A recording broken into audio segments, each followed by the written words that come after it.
अगर आप भी बैंकिंग स्टॉक में इन्वेस्ट करना चाहते हैं तो उसमें इन्वेस्ट करने से पहले आपको कौन सी 4-5 बातें हैं जो आपको ध्यान में रखना चाहिए जिससे आपके इन्वेस्टमेंट पे रिटर्न ज़्यादा से ज़्यादा आ सके। तो चलिए स्टार्ट करते हैं वीडियो को। तो जो सबसे पहला मैट्रिक्स आपको देखना है वो कासा रेशियो। कासा का फुल फॉर्म होता है करंट अकाउंट सेविंग अकाउंट। इसलिए देखने के लिए जरूरी है क्योंकि इससे आपको पता चलता है कि उस बैंक में कितने परसेंट करंट अकाउंट्स है और कितने परसेंट सेविंग्स अकाउंट है। क्योंकि करंट अकाउंट और सेविंग अकाउंट्स पे कंपनी को बहुत कम इंटरेस्ट देना पड़ता है। करंट अकाउंट पे तो डायरेक्ट 0 और सेविंग अकाउंट पे 3 से 4%। तो ये वो पैसा होता है जो कंपनीज को बहुत सस्ते में मिल जाता है। इस कारण से जिस बैंक का कासा बहुत ज्यादा होता है उसका बहुत अच्छा परफॉर्मेंस होता है। जैसे कि आप HDFC का ही देख लीजिए, ये रहा HDFC का कासा रेशियो जो कि बहुत अच्छा है। जो दूसरा रेशियो आपको देखना चाहिए वो देखना चाहिए नेट NPA। NPA का फुल फॉर्म होता है नॉन परफॉर्मिंग एसेट्स।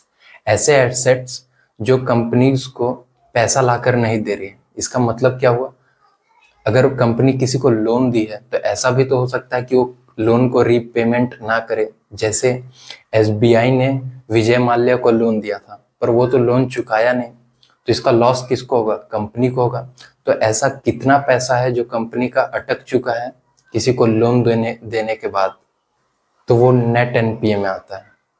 तो नेट NPA जितना कम होगा वो कंपनी के लिए उतना ज्यादा अच्छा होगा। तीसरा जो है वो है कॉस्ट ऑफ लाइबिलिटी।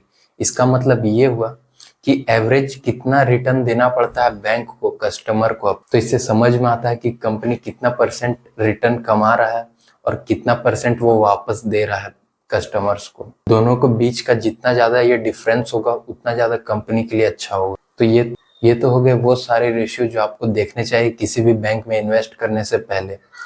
पर ऐसे भी रेशियो होते हैं जो बैंक में हम डायरेक्ट यूज नहीं कर सकते हैं। वो कौन से रेशियो हो गए, जैसे डेप्ट। तो आप किसी भी बैंक में डेप्ट नहीं देख सकते हैं, और अगर आप देखेंगे तो आप हमेशा उसे गलत जज करेंगे क्योंकि बैंकों का काम ही होता है लोन देना, डेप्ट देना।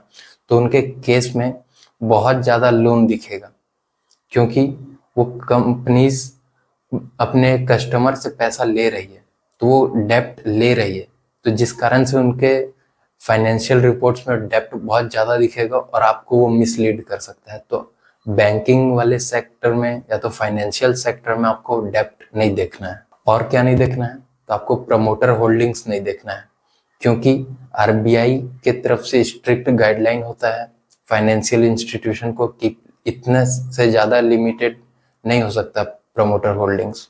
तो इसलिए आपको ये भी नहीं देखना है। तो मैं होप करता हूँ कि आपको समझ में आ गया होगा कि बैंकिंग स्टॉक्स में इन्वेस्ट करने से पहले आपको कौन से रेशियो देखने चाहिए और कौन से रेशियो नहीं देखने चाहिए।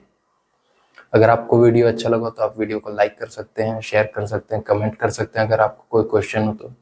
This is Shivam Sahu signing off.